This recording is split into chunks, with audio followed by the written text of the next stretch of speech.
Hello friends. आज का topic काफ़ी इंटरेस्टिंग रहने वाला है क्योंकि आज हम बात करने वाले हैं काजल या सुरमा, जिसे दुनिया भर में करोड़ों लोग रोज़ अपनी आंखों में लगाते हैं। मुझे याद है बचपन में जब मैं छोटा था तो मेरी मदर भी हम सब भाई बहनों को आंखों में रोज़ सुरमा या काजल लगाती थी, क्योंकि और लोगों की तरह उन्हें भी ये विश्वास था कि काजल लगाने से आँखें खूबसूरत बनती हैं, बड़ी हो जाती हैं, उनकी रोशनी बढ़ जाती है और इसलिए वो बहुत ही रेगुलरली हमें काजल या सुरमा आँखों में लगाती थी। ऐसे ही जब हम अपनी ओपीडी में बैठे होते हैं तो हम देखते हैं कि हमारे पास जो पेशेंट आते हैं उनमें से बहुत सारे लोगों ने अपनी आँखों में काफ़ी क्वांटिटी में सुरमा या काजल लगाया होता है। और सबसे बड़ी हैरानी तो तब होती है जब बहुत छोटे-छोटे बच्चे, 1 साल से छोटे बच्चे, गोदी में जो बच्चे हैं, उन्हें लेकर पेरेंट्स अपनी किसी आई प्रॉब्लम के बारे में आते हैं और हम देखते हैं कि उन्होंने बच्चे की आँखों में बहुत भर-भर के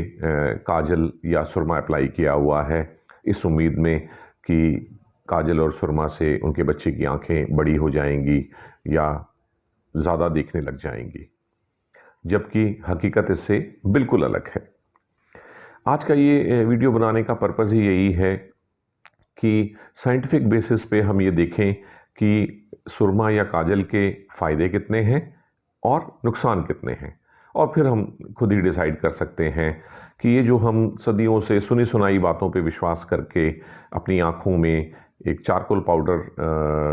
अगर सिंपल भाषा में कहा जाए तो उसे अप्लाई करते रहे हैं और इस गलतफहमी में जीते रहे हैं कि ये हमारी आँखों के लिए बहुत ही गुणकारी है। जबकि यदि हम इसके फ़ायदे और नुकसानों को तोलें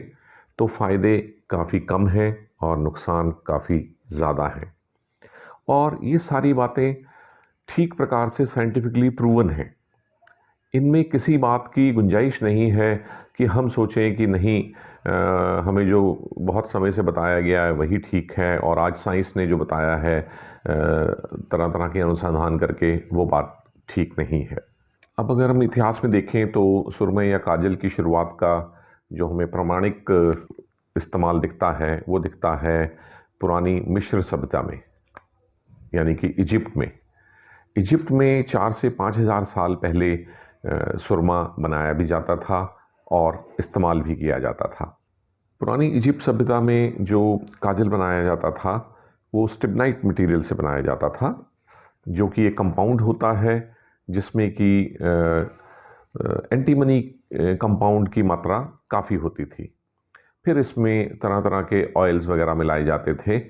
और इसे ख़ास तौर पे महिलाएं इस्तेमाल करती थीं। आजकल के सुरमे में और जो प्राचीन काल में सुरमा जब से शुरू हुआ था उसमें जो एक मेजर डिफरेंस है कि आजकल के सुरमे में एंटीमनी का कंपाउंड कम होता है, जो कि कुछ हद तक आंखों के लिए अच्छा भी रहता है, लेकिन लेड का कंटेंट बहुत ज़्यादा होता है सुरमे में, जो कि हमारे लिए काफ़ी हार्मफुल होता है। सो हम पुराना ट्रेडिशन तो फॉलो कर रहे हैं, लेकिन अब सुरमा उस कंपाउंड के कंटेंट में कम हो गया है जो थोड़ा बहुत फ़ायदा कर सकता था, यानी एंटीमनी, और अब तो कमर्शियली या घर में बना सुरमा भी लेड कंटेंट से भरा होता है, जो कि हमारी आंखों के लिए अच्छा नहीं होता है। इसी प्रकार से यदि हम अपने देश में देखें तो हमारे देश में बंगाल में एक बहुत रिवाज है सुरमा बनाने का, और ये बनाया जाता है जब वो एक प्लांट होता है मोनोशा, इस प्लांट के पत्तों पर तरह तरह के ऑयल्स लगा के और फिर उसे दिए के ऊपर रख के बर्न किया जाता है और उससे जो चारकोल बनता है उसका सुरमा इस्तेमाल किया जाता है।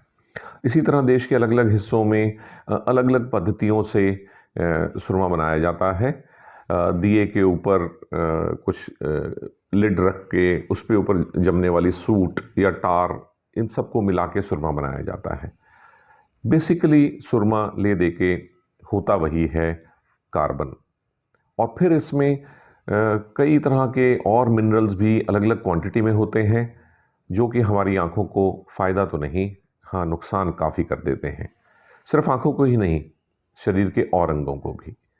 सो हमारी पूरी बॉडी में किस किस तरह से इसके साइड इफ़ेक्ट हो सकते हैं, उन्हें भी हम इस टॉक में ज़रूर देखेंगे।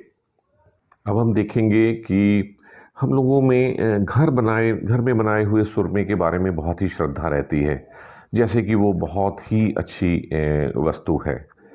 जबकि हकीकत ये है कि जब सुरमा घर में बनाया जाता है, चाहे दिए के ऊपर कोई कवर रख के और उससे निकलने वाली सूट और टार में फिर घी या ऑयल मिला के, या बहुत सारे लोग उसमें कैम्फर भी मिला देते हैं, या और घरेलू चीज़ें मिला के लोग सुरमा बनाते हैं। लेकिन वो ये भूल जाते हैं कि इस सुरमे को बनाने में किसी भी स्टैंडर्डाइजेशन का ध्यान नहीं रखा गया है। उनके सुरमे में कौन कौन से पदार्थ किस किस क्वांटिटी में आ गए हैं या पाए जाते हैं, ये तो उन्हें पता नहीं होता। वो तो एक ट्रेडिशनल वे से सुरमा बना लेते हैं घर में, जबकि उसमें कई हार्मफुल कंपाउंड्स तो होते ही हैं। इसके अलावा घर में बनाए सुरमे में ख़ास तौर पे बाज़ार में मिलने वाले सुरमे में भी ये होता है स्टरलाइजेशन। स्टरलाइजेशन किसी भी प्रोडक्ट के लिए बहुत ज़रूरी है ताकि वो हमारे शरीर के अंगों पे लगाई जा सके। अन्यथा फिर इस सुरमे में तरह तरह के बैक्टीरिया, फंगस, वायरस भी हो सकते हैं। तो लोग जिस सुरमे को घर का बना कह के बहुत ही गर्व से बताते हैं कि मैं घर का सुरमा इस्तेमाल करता हूँ या करती हूँ, और वो ये नहीं समझते कि ये सुरमा आँखों के लिए फ़ायदा तो नहीं करेगा, नुकसान ही करेगा, क्योंकि इसके थ्रू हम डिफरेंट केमिकल्स पहुँचा रहे हैं बॉडी में, वो भी नुकसान करेंगे, और फिर ये साफ़ भी नहीं होता है। इसमें तरह तरह के कीटाणु हमारी आँख में इन्फेक्शन भी कर सकते हैं। फिर दूसरी बात सुरमा या काजल में ये होती है कि इसे बना लिया जाता है इकट्ठा क्वांटिटी में, और फिर रोज़ उसी में से कभी कभी तो लोग अपने लिए अलग सुरमेदानी वगैरह रखते हैं या काजल इस्तेमाल करते हैं, और कभी कभी ये देखा गया है कि पूरा परिवार ही एक ही डिब्बी से काजल या एक ही सुरमेदानी से सुरमा इस्तेमाल करते हैं। तो इससे हमारी आंखों में क्रॉस इन्फेक्शन होने का भी डर रहता है। यदि किसी परिवार के किसी एक सदस्य को आंखों में कोई इन्फेक्शन या कोई प्रॉब्लम है, तो वो बाकी सदस्यों तक भी जा सकती है। तो हमें अब ये पुरानी बातें छोड़ के ये सोचना चाहिए कि आजकल के दौर में, जबकि हमारा ज्ञान साइंस में इतना बढ़ गया है, तो हम इस तरह की बातों को जो सदियों पुरानी हैं और जिनमें कोई तथ्य नहीं है, उन्हें छोड़ दें। जो कमर्शियली अवेलेबल सुरमा है, जो अलग अलग कंपनियां या छोटी छोटी ऑर्गेनाइजेशंस बनाती हैं और उन्हें किसी तरह से प्रसिद्ध कर देती हैं, सुनने में आता है कि लोग बड़े गर्व से कहते हैं कि ये सुरमा अलीगढ़ से आया है, ऐसा जैसे कि अलीगढ़ का नाम जोड़ देने से वो सुरमा बिल्कुल एक गुणकारी हो जाएगा, या ये मुरादाबाद का सुरमा है। ऐसे ही बहुत सारी जगह के सुरमे बहुत मशहूर हैं। कमर्शियली सुरमा जो बनाया जाता है वो बनाया जाता है ग्लेनाइट से, और फिर इसमें तरह तरह के केमिकल्स ऐड किए जाते हैं, जिनमें लेड, एल्युमिनियम, आयरन, कार्बन। इसके अलावा ये अच्छा ठंडा महसूस हो तो इसमें मेंथॉल और कैम्फर भी मिलाया जाता है, जिसकी वजह से जब हम सुरमा या काजल लगाते हैं तो हमारी आंखों में एक बड़ा ठंडा ठंडा सा एहसास महसूस होता है, और हम ये तुरंत मानने लग जाते हैं कि देखिए इस प्रोडक्ट ने मेरी आंखों को कितनी सुकून दिया है, ठंडक दी है, तो ये ज़रूर मेरी आंखों के लिए अच्छा होगा। लेकिन इसी सुरमे में मिले हुए बाकी जो केमिकल्स हैं, जो मेटल्स हैं, वो हमारी आंखों को किस तरह से नुकसान पहुंचा सकते हैं, अब हम इसके बारे में बात करेंगे। सुरमे के बारे में ये भी देखा गया है कि छोटे बच्चों में या न्यू बॉर्न बच्चों में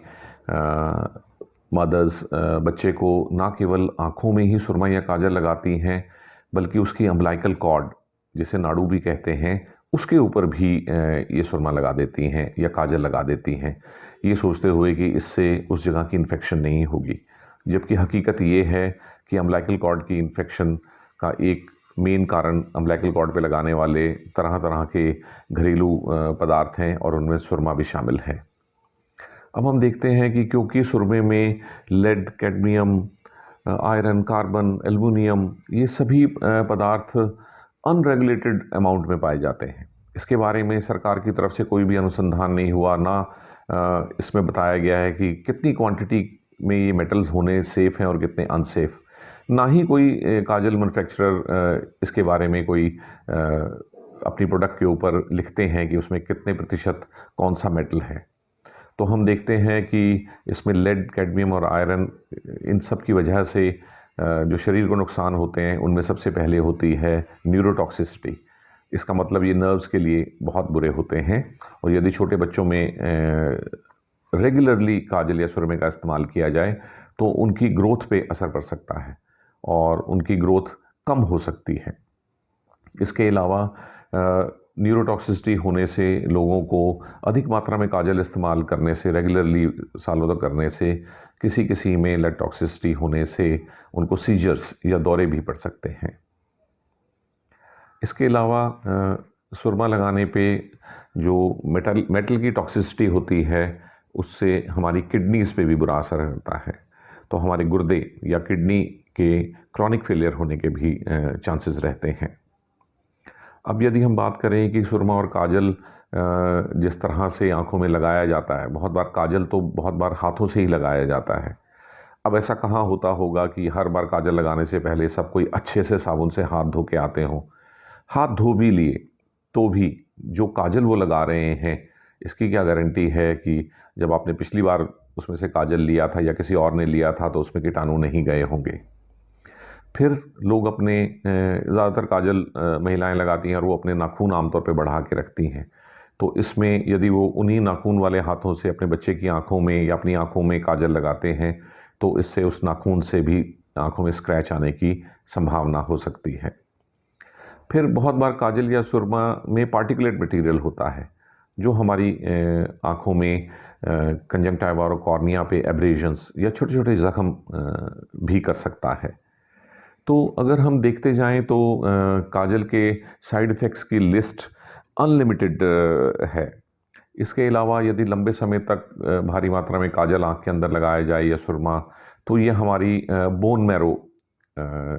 जो हमारी बोन का सेंट्रल पार्ट होता है जहाँ ब्लड सेल्स बनते हैं, जहाँ हमारा खून बनता है,